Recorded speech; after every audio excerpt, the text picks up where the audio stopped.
Hey there, internet friends. Welcome to another episode of That News You Care About, weekly podcast where usually Logan Wilkinson and myself sit down and talk about the biggest gaming news of the week. Logan is out sick this week, so I am instead Trevor Starkey, joined here by Cameron Abbott. How you doing, Cameron? Hey, what's going on, gamers? What is going on? Nerds. You guys are nerds and gamers. I mean, typically both. And for our video viewers, we've been running into an issue with Cameron's Discord recently where like he'll end up coming across Robody, so he's trying to we're trying to curb that with him not using video this week. But you know, who knows if that'll actually adjust things. It hasn't seemed to so far, but we're just gonna wing it. Cameron was going to join us anyway this week, but Logan kind of had to call out sick last minute. But it's pretty much just going to be our wrap up of kind of the Game Awards, talking about the big winners, big losers, announcements, and just kind of our general impressions on the Game Awards from last week. So before we dive into that, a little bit of housekeeping once again. If you like what you hear, please remember to like, subscribe, rate, review, share the podcast everywhere you can, all that fun stuff. Let's just kind of to kind of kick things off, I will kind of give a quick rundown of the predictions results that Logan and I had from last week. We ultimately only differed on like three predictions throughout the evening, I believe. We differed on I think we only differed on three. I ended up taking two of those. He ended up taking one. So I ultimately won our overall predictions.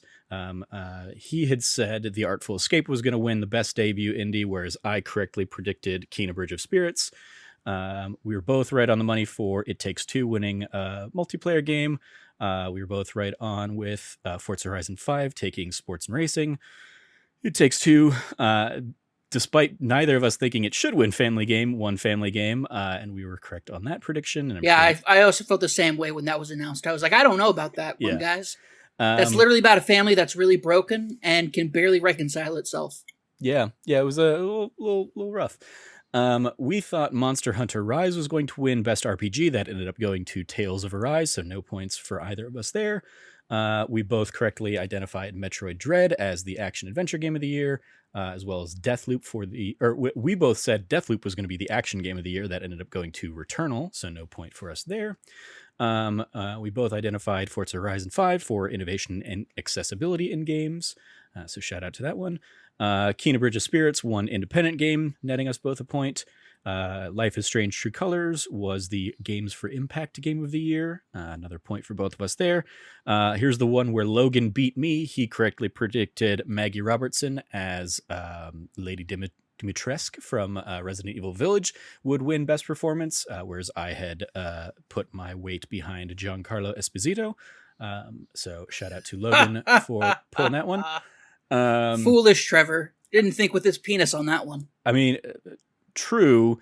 I also didn't think that would like play a factor in who wins those awards. But okay.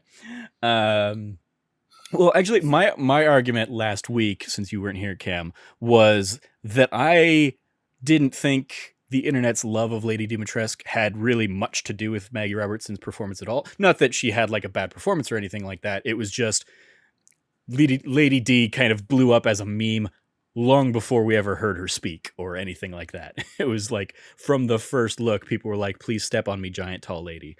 I think when she was first revealed, she already had like vocals. So I think I'm saying like before the trailers, like in the teaser trailers, before we heard or learned anything about that character, it was just like from the first images of that character, people were all in on that character before anything really related to the performance. Dami Mommy, I remember that. Yeah. That was my argument, but congrats to her. Congrats to her. I also think that she, she is a very pretty lady. She's also very tall. And I think she gave an absolutely fantastic performance. I think the motion capture and performance capture for Resident Evil Village was like absolute top notch. Mm-hmm. Say what you will about like the actual events of the game itself, and kind of like bringing that like 7 and 8 chapters to a close. But I still think that like the actual performances by the voice actors / caption or like caption actors is phenomenal. And knowing that she did both, like absolutely deserves to win that award. Sure. So yeah. outside of the memery and the horniness of the internet. Yeah, I mean, I had no problems with her winning. I just thought the Game Awards panel was going to throw their weight behind like the big celebrity that was there, like they did with Mads Mikkelsen a couple years ago with Death Stranding. That was kind of my dude. Mads Mikkelsen in Death Stranding was phenomenal. I mean, he was good, but there were other like really strong candidates in that year as well. That's true, but that was also just a solid year of Game Awards, like nominees. Moving on, here was basically the where I kind of sealed it, because Forza, I correctly predicted that Forza Horizon 5 would take audio design, whereas Logan thought it was going to be Ratchet and Clank Rift Apart. So I got the point on that one.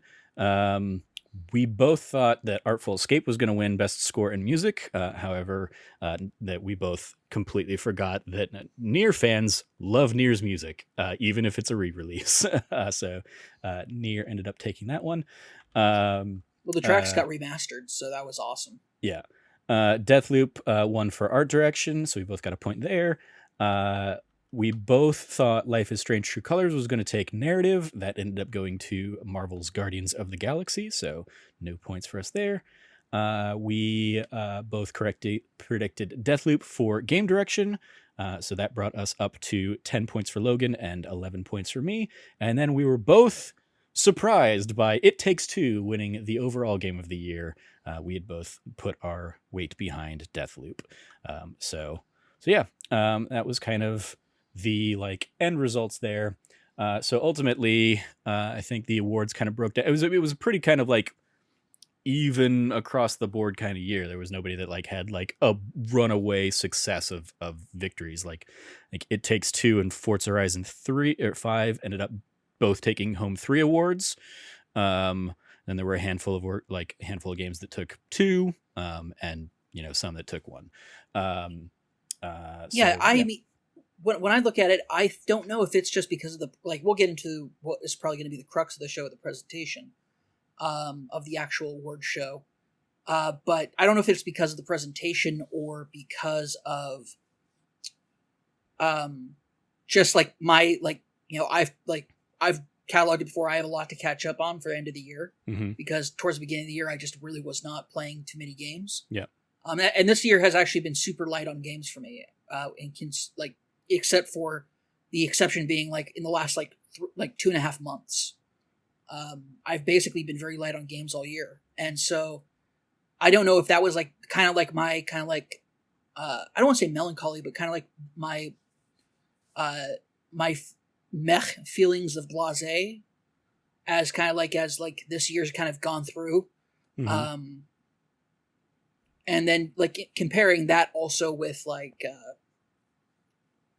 not like being disappointed by what Far Cry 6 was going to end up being, and just not partaking in that, as well as, I don't know. I feel like this year had a lot of like, I guess a lot of disappointments for me as far as like where the direction that some games were going. But at the same time, I'm now balanced out towards the end of the year of being like really, really, really impressed by a lot of like really great games that came out this year, whether it's, Shin Megami Tensei 5, Tales of Arise, for its faults, is still like a really fantastic game and really, really enjoyable. I'm about to get into Hitman 3 sometime later this week. I'm stoked to get into that. Persona 5 Strikers has been enjoyable for what I've played, and I want to get back into it a little bit, but I do need to kind of put other games forward that kind of grab me right away. But overall, I don't know. It's felt a bit off, and I don't know if that was the reason why I was not so excited for the Game Awards this year. But the presentation certainly didn't help.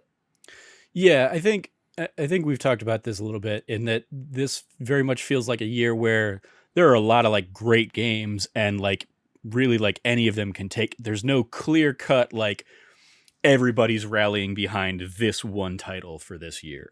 Like the closest we got to that would have maybe been something like Deathloop, but like a lot of the conversation around Deathloop was a lot of the same conversation that was around It Takes Two earlier in the year. So it's just like the Deathloop kind of narrative now is a little bit more recency bias.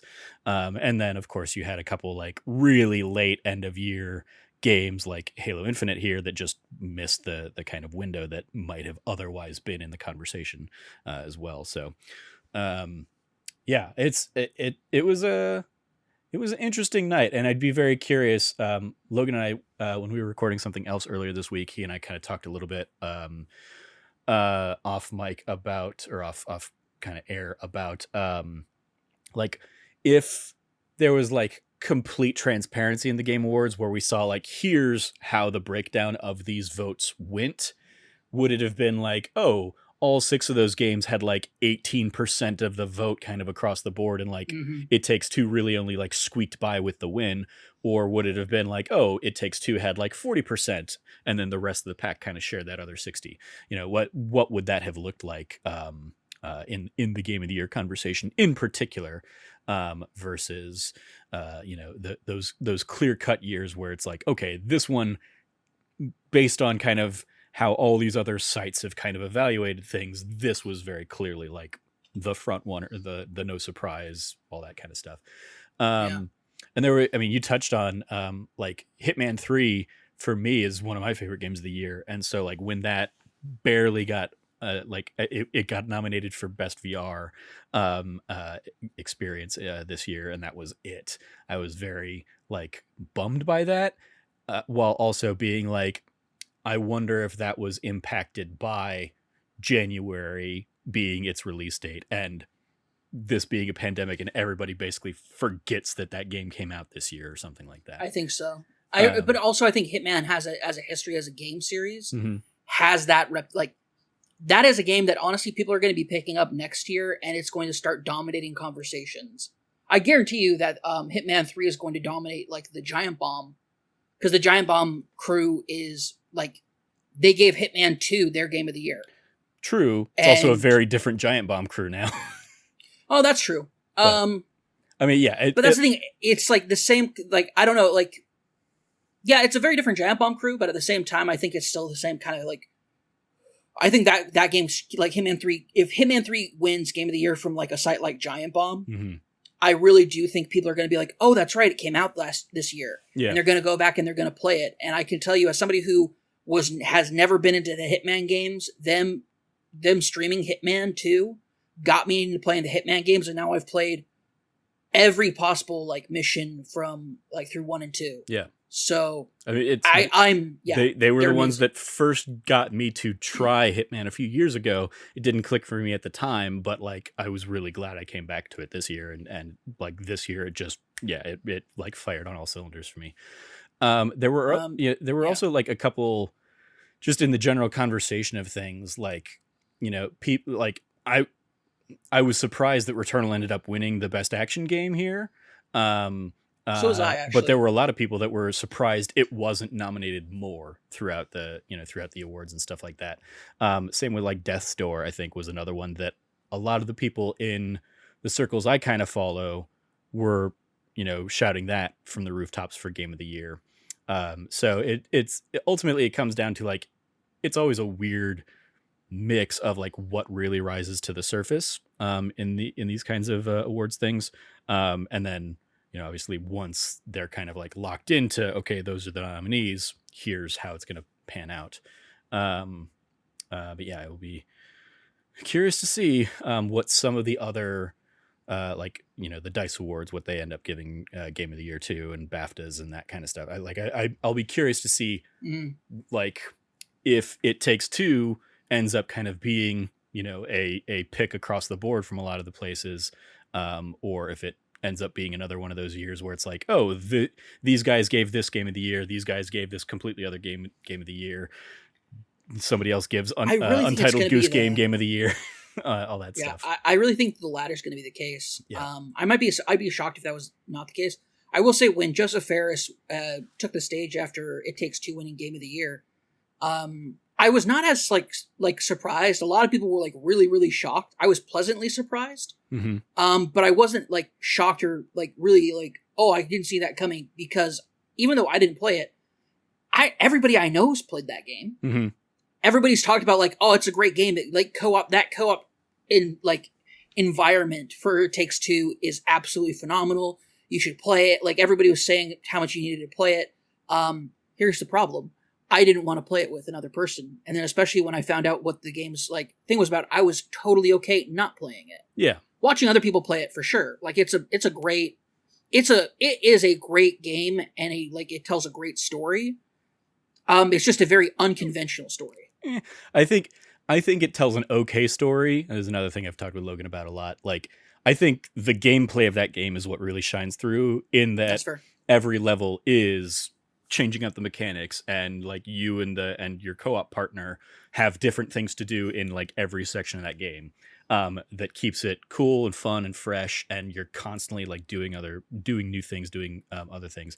The story, as we kind of like joked about, like it winning Family Game of the Year as a story about a marriage that is falling apart, and both characters are just terrible people through like 80% of this game, and you don't like them at all. And you're like, yeah, no, it makes perfect sense that you guys are getting divorced.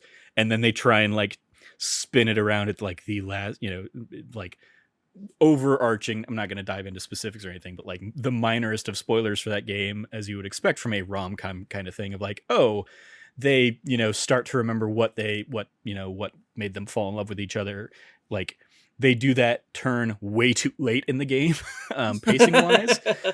So like it just feels unearned and really like clumsy and clunky. It feels like, oh, that's right, we should probably like try and wrap this up with like a happy ending or something like that.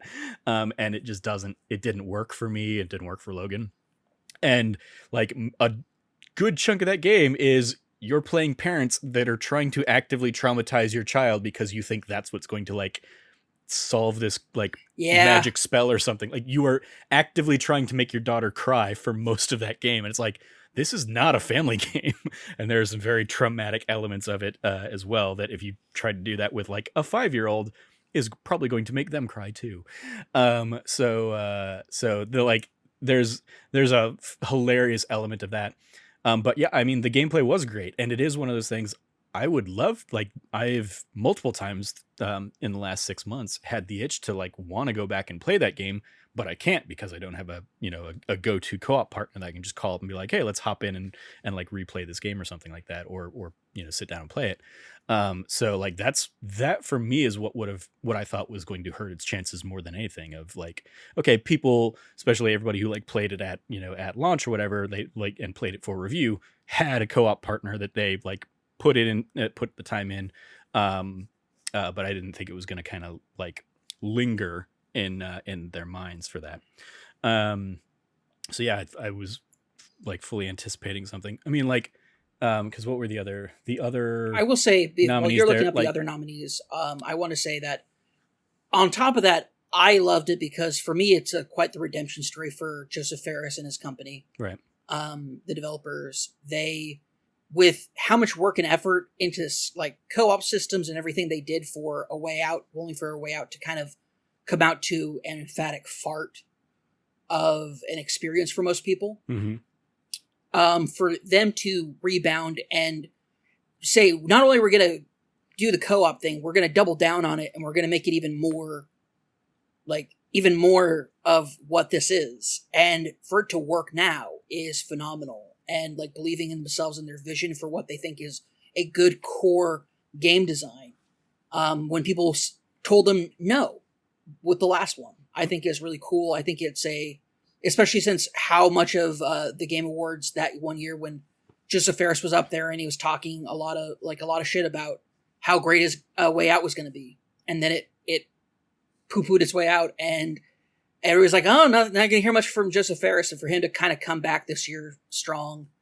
And then also to say like such a one, like his acceptance speech, I was like, oh, here we go. It's going to be like, yeah, nobody, like, I was expecting like this very Joseph Fares-esque acceptance and instead it's extraordinarily heartfelt. Talks about like the joys of being a parent, and recommends that we all go out and find a child and take them. Yeah. So we're on for tomorrow at the local elementary. Yeah. We'll talk about this a little bit more when we talk about kind of the overall, like our overall impressions of the show and stuff. But I will say, just kind of like the brief summary of my experience was I watched most of this while waiting in lines at Disneyland and stuff. Like I basically just had my phone out and was hanging out there. Like when It Takes Two won, I have such a just personality disdain for Joseph Fares that I was like, congrats on them. Cool. I turned it off. I didn't bother paying attention or listening to the speech or anything like that. They had already said this was the Matrix thing was the final like big game announcement or whatever. This was kind of the end thing. I was like, cool. I don't care about I like if Joseph Fares goes out there and says like, fuck Activision Blizzard or fuck Take Two Interactive or whatever. Cool. I'll find that out on Twitter in about 2 minutes. But I didn't and what I ended up finding out on Twitter was that he told everybody to go have babies. And I was like, cool. I don't personally, I don't like that guy. I think he is very aggressively antagonistic and doesn't paint the games industry in a good light. Going all the way back to the fuck the Oscars moments. But I will say that I very much enjoyed the game, and I applaud Hazelight Studios for the incredible work that they put into that game. And looking at kind of the other nominees for Game of the Year, it was It Takes Two, Deathloop, Metroid Dread, Psychonauts 2, Ratchet and Clank, and Resident Evil Village. And honestly, I could have seen any of those really taking it, depending on just kind of which way the wind blew. The biggest long shot for me would have been Resident Evil Village, but that's just because I think horror is a niche genre within kind of gaming. So I think that one had the biggest hill to climb, and kind of the nomination is typically as far as that's going to get. But like any of those others, I could have seen like the vote being split well enough that any of them kind of like squeak through with the slight majority. I mentioned very much to Logan. I don't think any of these games took a majority of the votes. I don't think It Takes Two took a majority. I think it was much like, oh, they got the most votes, but it was not 50% plus of the votes going to any of these games. I agree. Because I think just kind of the year, especially because it's just kind of a stacked year as far as like, it had to be, would have to have a real fucking contender for it to be for it to have been a dominant year for a game. Yeah. We got that last year with The Last of Us Part 2. Man, it is such an interesting thing to see, like this award show. How I was to prepare for this podcast. I went back and I watched a lot of stuff from prior Game Awards years, and like this show, we were talking about it last time, and I don't like when I said the transition between a live show to the kind of staged pre-recorded show to the live show this year. There seemed to have been such a more and more it's becoming a showcase rather than an actual award show.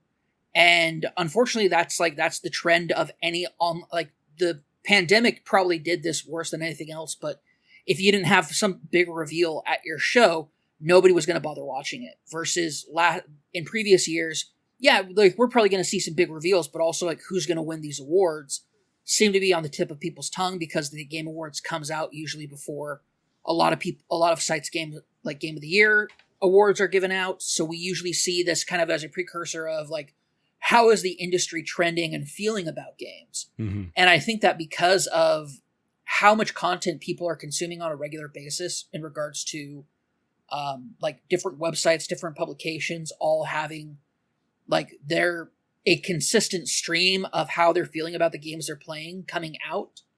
And that's kind of where we're at now. I don't know if an award show is ever going to be the focus of this award show anymore, which is really sad because it started out as an award show for the developers and for gamers to show their appreciation for one another and in a big award show type style thing that only Jeff Keighley could pull off. And honestly, what's the difference between this and the summer game show? In a lot of ways. Yeah, I mean that kind of segues into my general impressions on the thing that you and I kind of touched on a little bit the other day, is that my biggest issue with the Game Awards is that it lacks humanity. Ironically, yeah. and I guess I should also highlight, obviously last week when Logan and I kind of talked about and put together our predictions for the Game Awards, we also talked about, or we did our predictions a few weeks back, but last week when Logan and I talked about, the big story was that Keighley had basically said I'm not going to take sides. That's not what the Game Awards is about. To his credit, he 180'd on that and kind of kicked the show off with let's not, avoid the headlines. Games should be for everybody. Game development should be for everybody. We need to end abuse in the industry. And that ironically ended up being the most that he seemingly cared about the devs at all throughout the night. Because a lot of the awards were just kind of rush through these awards. Let's, burn through 4 of these, not even going to give acceptance speeches, not going to hand out anything. It's just going to be, here are the nominees. I'm not even going to read out the nominees. You just have to read them on the side of the screen yourself. And here's the winner. And just do that for 4 games. And then let's get back to the world premieres and let's get back to the ads and stuff like that. That was in so ultimately that comes across incredibly disheartening. I think 4 or 5 awards ultimately got speeches.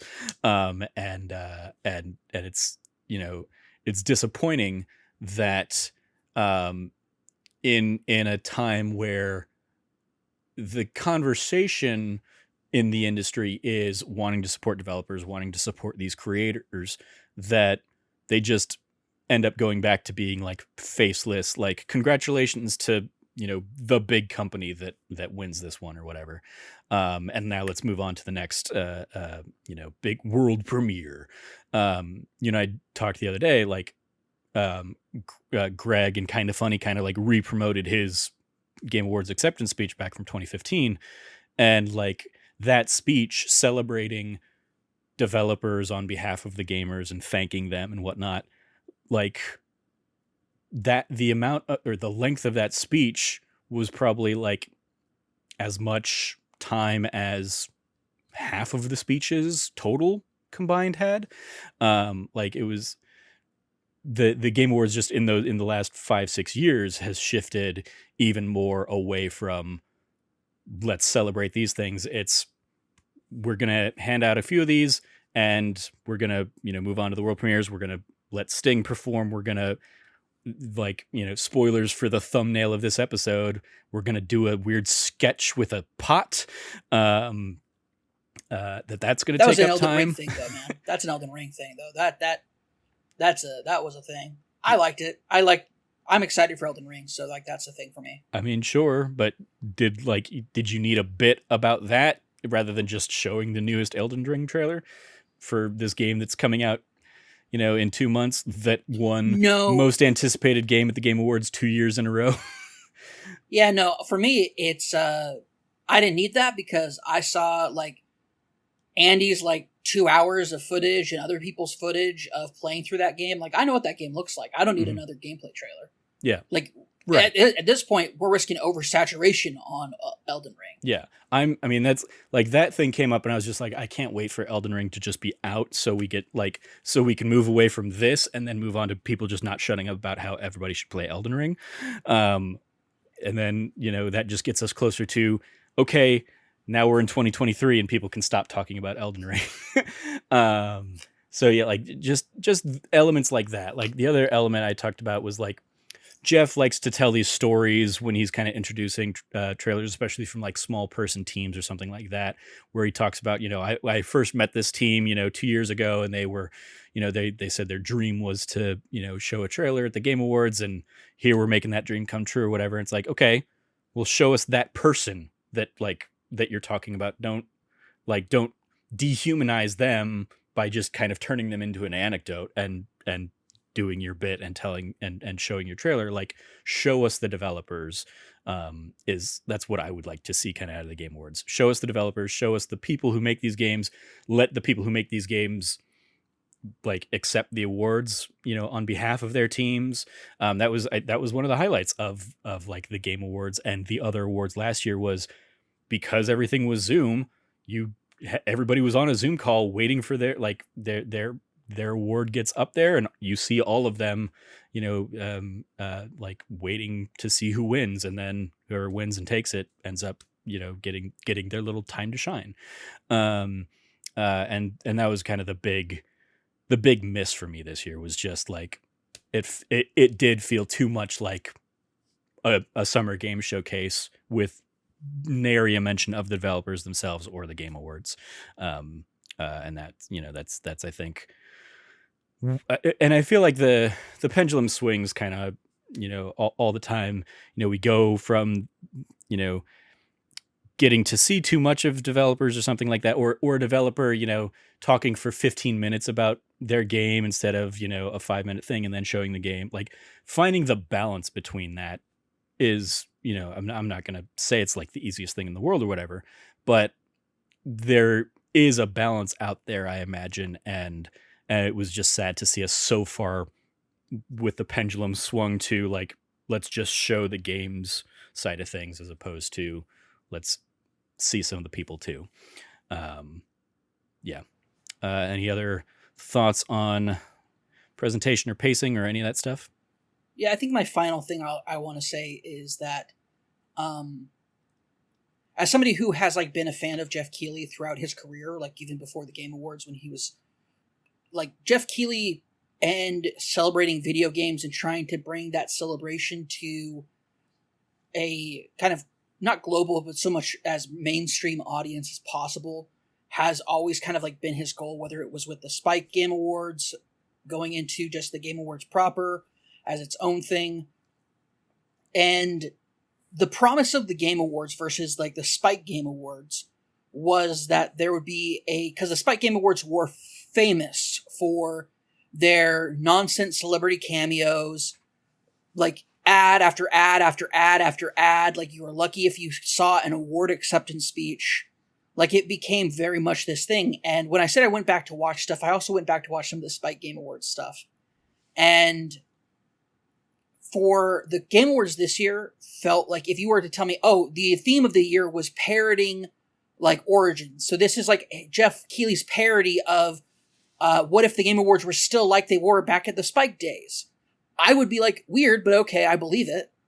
And when I say that, I mean, I really, whether it was the Game Awards are about celebrating games, so we're not going to be talking about controversies, to the night of the award ceremony itself, kind of like that absolute tone-deaf moment of putting a Quantic Dreams Star Wars trailer right after you say we have no room for abuse in our studio, like in our industry, when this is a studio that has been under investigation and prosecution by the French government.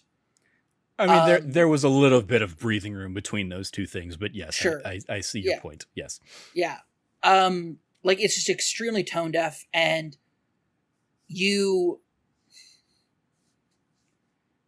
it's really, really, really sad to see somebody who literally used to like scrounge up his own money for doing freelance gigs to, for free, document major historic gaming moments. And like Jeff Keighley's footage of the launch of Half-Life 2 and, other stuff like that, the stuff that he did on his own dime going out to do that, is part of video games history. And he's been such a great advocate for developers over the years. And even trying and struggling dealing with like mainstream powers that be. And to see him kind of like, for this to be the Game Awards this year.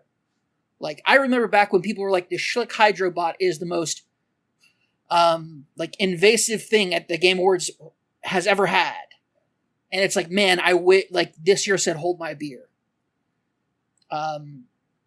It's been difficult to kind of like look at, I'm sorry to say this, to look at what Jeff's become.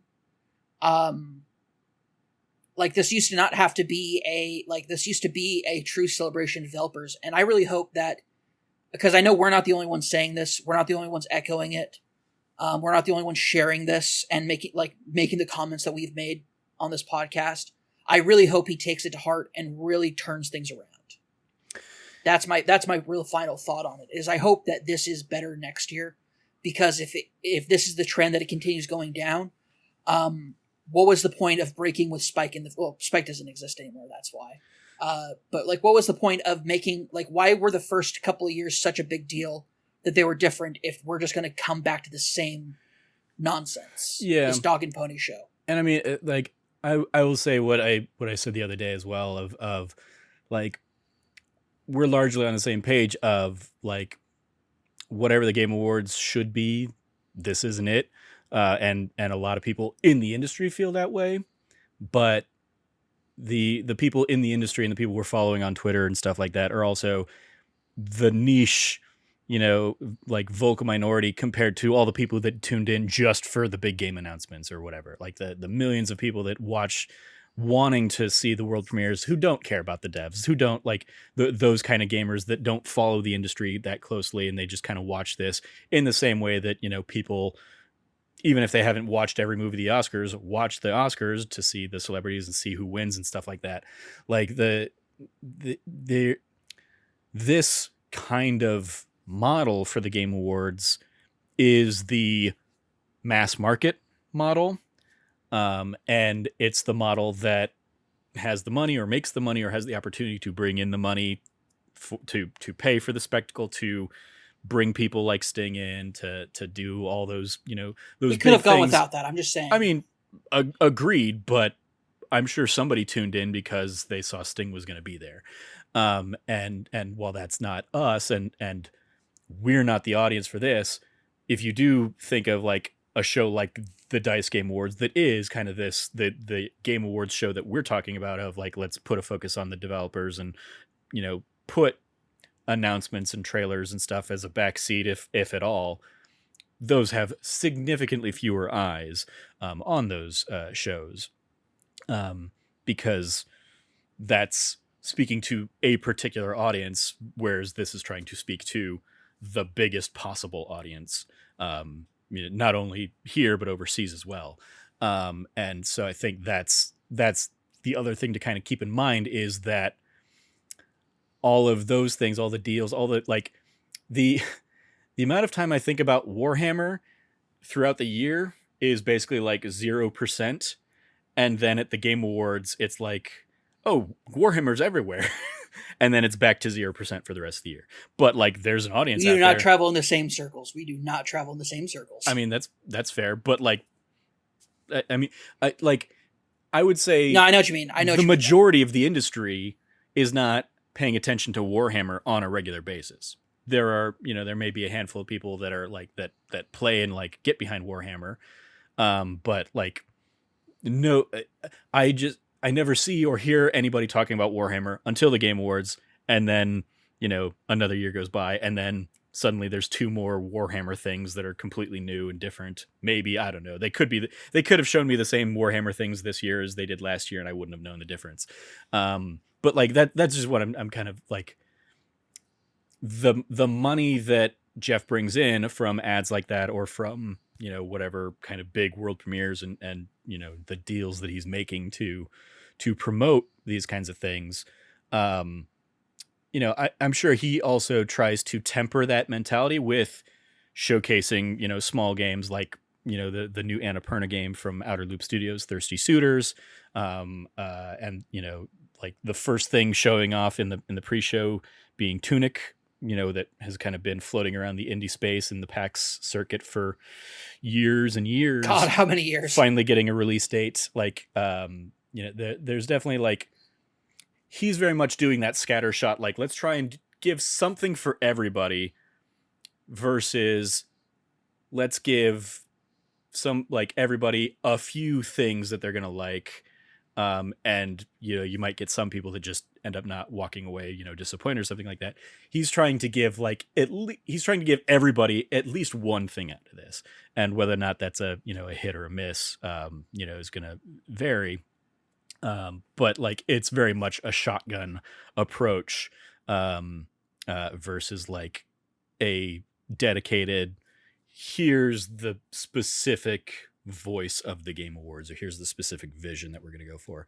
And I think, um, I think his target really just is the biggest audience. I mean, it's like the things he kind of highlights every year after the Game Awards is like, look at how much the numbers, grew or something like that. Like that seems to be the big metrics he's driving towards. Um, More so than like how much did people like the Game Awards or not. He obviously kind of like takes this feedback, but like I heard murmurings while I was out there this weekend. Obviously, I didn't go to the Game Awards, but I chatted with people who were at the Game Awards, who were chatting with other people who were like involved with the Game Awards and stuff, and people talking about how people on the advisory committee are saying a lot of the same things that we're saying, that a lot of the industry was saying, of like it's too much world premieres, it's too much this stuff, and have been saying that for years. And Jeff is just still kind of like going down this road. So like even there it's like, okay, how much weight does that advisory committee, for whatever it means, have, versus this is Jeff's show and Jeff's going to do whatever Jeff's going to do. We'll see next year if like, yeah, if a lot of this feedback, or if any of this feedback gets taken to heart and he tries to put more attention on the devs themselves, or less attention on, toxic studios and stuff like that. But I'm not going to hold my breath. I'm just going to, like, I kind of know what to expect from the Game Awards at this point. And it's pretty much, I can watch 3 hours and, Twitter's going to be a mess as people are kind of live reacting to stuff, or I can skip it and catch kind of all the news in 5 minutes after the fact. Like that's kind of where I'm at next year. Is I'm not gonna, like, I don't think there's anything in the Game Awards that I need to be like experiencing in the moment. So yeah. Any before we wrap up, any big announcements or anything that did come out of the Game Awards that has you excited, or like the Quantic Dream Star Wars has you like disappointed? Yeah, just because like I'm like, I don't know what the hell a Quantic Dream Star Wars game is supposed to look like. Mm-hmm. Like I'm like, oh cool, it's a High Republic game by Quantic Dream. That I cannot, like, what is that even going to look like? Like how is it, like you show us a trailer with a bunch of Star Wars stuff, cool, but then you slap Quantic Dream at the end. It's like, well, what the like, what kind of game is this going to be? I mean, I expected a choose your own adventure kind of Star Wars game, I guess. Like, I don't know. Big budget AAA narrative, like Telltale, but on a significantly more grand scheme. It's going to be Detroit Become Human, but with a Star Wars skin. Good God, I hope not. That being, yeah, I know you platinumed the game. I did. Trevor. I know you, and I didn't. I mean, I loathe a lot of like the Quantic Dream like mentality, but I enjoyed that story fine enough, and I enjoyed the themes that they explored for what they were. Obviously, like they could have all been delved into deeper, but for the breadth of what they were trying to examine with Detroit Become Human, I enjoyed, like, because a lot of it was like that iRobot Isaac Asimov stuff that I love, and it was a poor man's Isaac Asimov, but it was still like cool to get to experience that in the medium that I love of games, versus like sitting down and reading those books for a few hours or something. So it worked for me, but I get that it's not everybody cups of tea, and I get that Quantic Dream is absolutely problematic, and fuck David Gage. And it's disappointing that like Disney and is giving them the Star Wars license versus somebody else who could have told this story cool. But also they are giving the Star Wars license to other studios to tell cool stories, like Respawn's obviously working on another Jedi Fallen Order, plus I think another Star Wars game that's out there in the works. Are we getting like a repurposed or a new Amy Hennig story? I feel like that was something that got announced not too long ago. She's working on something Star Wars related. I hope so. She really deserved it for like that game that she was putting together sounded like really, really cool. Yeah. So, we'll see. Like they're another one that like they're not doing stuff in-house, and it is also partnered with LucasArts. So maybe LucasArts will have, a stronger hand in like what they can do with their story versus, giving Quantic Dream free range. So maybe that partnership on that will be beneficial. Who knows? But yeah, that was very much a like the sentiment, as I understand it, in the room at the Game Awards largely mirrored the sentiment kind of online of like, oh, this looks amazing. And then Quantic Dream comes up and everybody kind of like, everybody's excitement kind of peters out immediately. So we'll see. And it's also, as what I'm seeing, like stories now that are basically like, oh, that's at least 3 years away still. So it's like, okay, well, cool. Then yeah, why show it now? Similarly, no wonder it was such a nonsense trailer. Yeah. Similarly, I feel like the Wonder Woman game, like the Wonder Woman trailer gave me the vibe of the Wolverine trailer from the one of the PlayStation showcases of like, this seems like it's in development and we're announcing it here, but we need people to come and work on it with us. And this is probably a couple years away. I do appreciate that one's going to have seemingly they're going to kind of dust off the Nemesis system from Shadow of War. So we'll see what that ends up kind of turning into. Potential for some coolness there. Shadow of War, but with Wonder Woman? Sign me up, man. That sounds awesome. Yeah. You excited for The Witch Queen, Destiny 2? No. No? Nope. Are you done with Destiny, or are you... I don't know. This is difficult for me because like I should be so excited. I should be thrilled. But like honestly, with the way that Destiny has been putting out its content, and like here's the thing, I have other games I need to play. Yeah. Yeah. And Destiny, as it is right now, basically says if you don't want to play our game at least every other day, go fuck yourself. Like, oh yeah, all this content, yeah, oh you want to like, oh you want like a thing that's gonna make your like to bring up your light level? You want to bring up your light level? Okay, here you go. Nope. You have to grind out for hours. And it's like, man, like they have gone hard on this like dedicated fan base to like I was excited when they first announced this was kind of going to be the thing. But the reality of it being like if I take a week off, I am so far behind. Yeah. As far as people's light levels, like trying to like only come back to do the raid with some friends and having them basically all be fitted out with like the same weapons, the same stuff, their light levels being like way higher than mine, even though it's just completely unnecessary for like, because your light level is, it's funny too, because your light level is not even what matters in the combat because everything is adjusted and synced up. So the challenge is always the same. Like it's not like it's nothing. Your light level is a nothing burger. It's just a number to go up. It doesn't mean anything. Yep. And because the whole point of light level being higher was, oh, let's go back and do that old content and it'll be easier for us. And that's not how this, that's not how it works. Because it turns out, the entire system is built on your light level actually being nothing and meaning nothing. Yeah.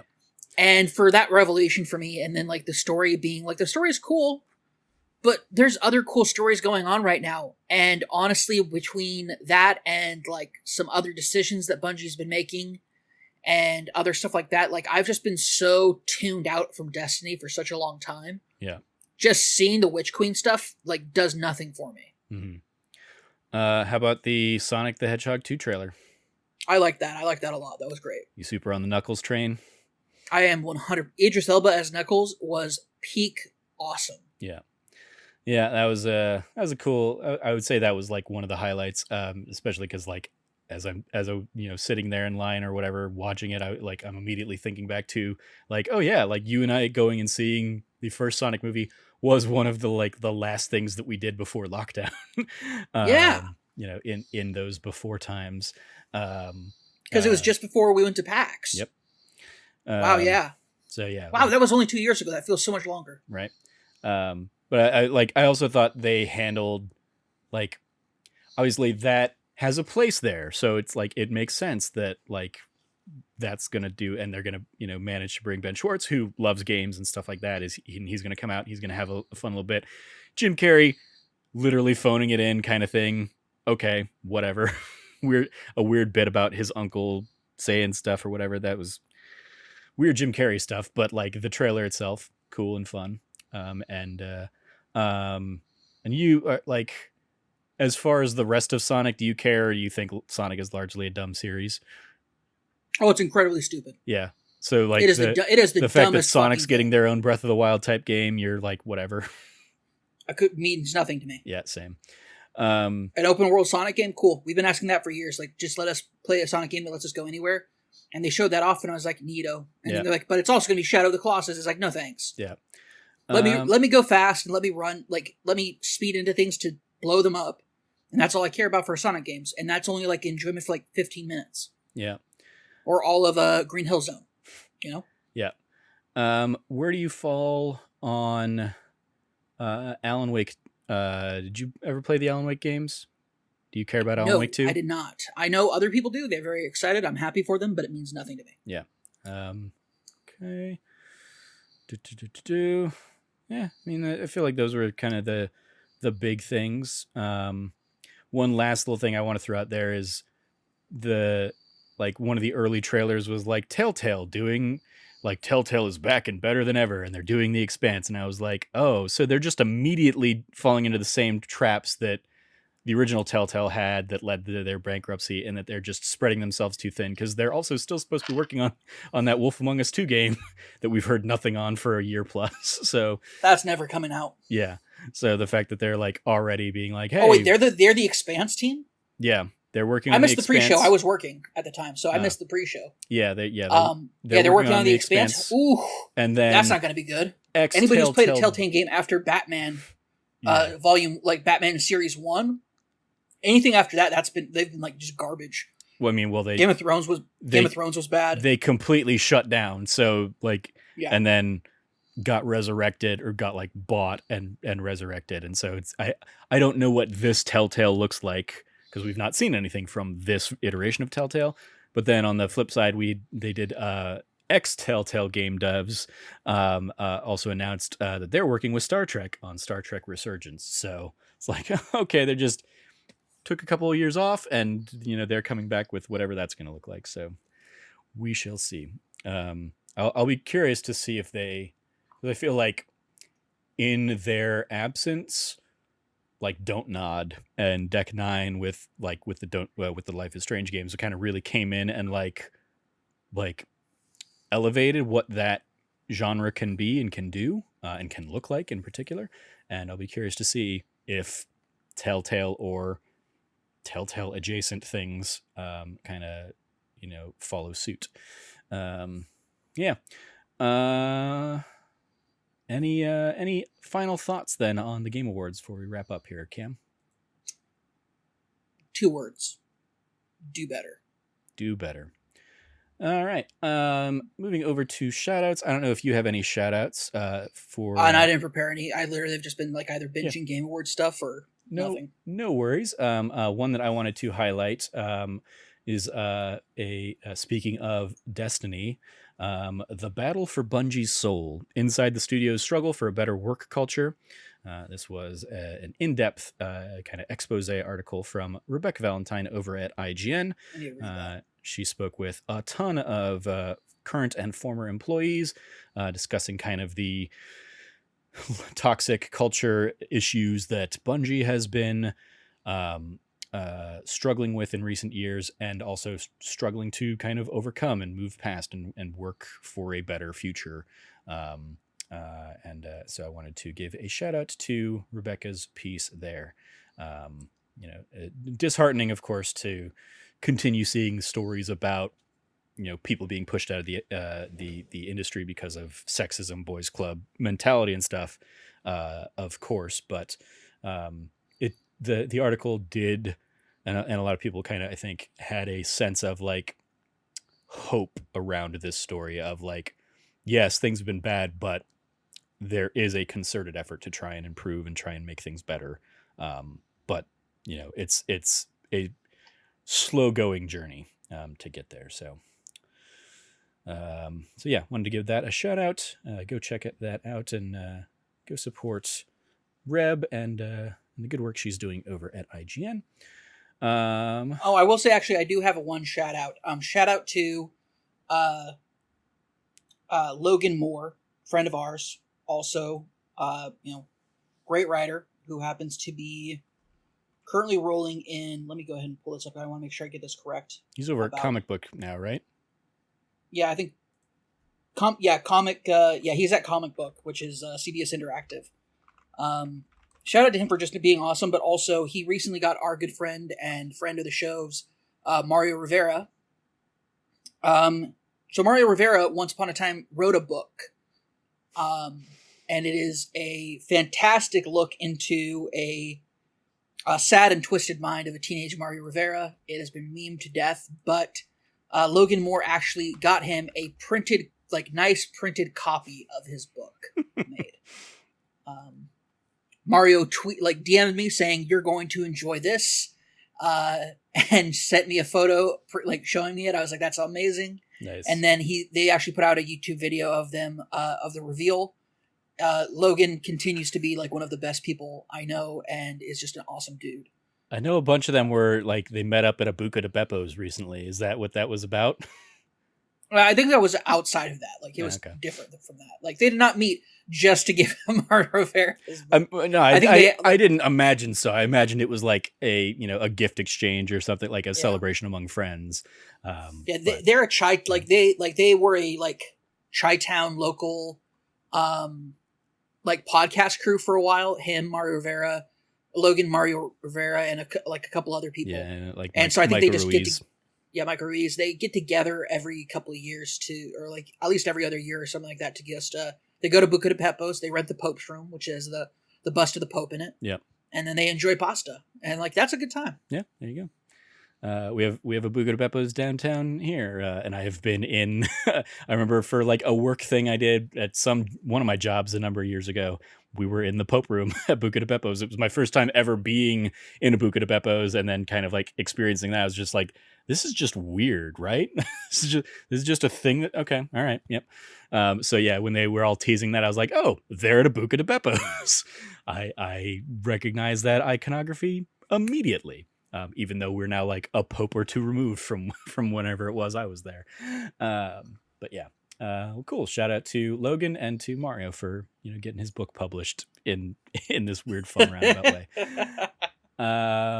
Well, that is gonna do it. So thank you, Cam, for joining me, for filling in for Logan and talking Game Awards with me. Let's go around the metaphorical table with any plugs we might have. You can follow Cameron at Rev Cabot. Anything you want to give a shout out to there, Cam? Well, we just gave shout outs, but yeah. I mean, a shout out of our stuff of the That Nerdy Site content. Yeah, we just recorded a really bomb ass That Nerdy Site show the other day, so people should go check that out. Yeah, cool. I will echo that. Yeah, you can go listen to me and Cam talk about my recent Disney trip, the West Side Story, Final Fantasy XIV Endwalker, and what do we have? Some more Shin Megami Tensei talk in there, I think. As well as some additional thoughts. Some of our preliminary thoughts on the Game Awards you can find in that conversation as well. You can follow me over at Trevor J. Starkey. I will shout out this month's That D Plus Show episodes. You can go check those out. We're doing holiday themed stuff. This week in particular is going to be Jingle All the Way, which I will say I sat down and watched last night. Revisited that one for the first time in many years. So we'll be talking about that later this week. But if you want to catch up on the episodes we've already done this month, we have the Santa Claus 2 as well as Home Alone 2 Lost in New York out there. Or if you really want to go back to last year's holiday offerings, we did Santa Claus, Home Alone, The Muppets Christmas Carol, and at least one other holiday themed thing last year. I do not remember which other one it was. You can follow all of us over at That Nerdy Site or go to thatnerdysite.com for all the latest content from us. Once again, if you liked what you heard, please rate, review, subscribe, share the podcast with your friends, all that fun stuff. Thank you for listening. As always, stay nerdy and be good to each other.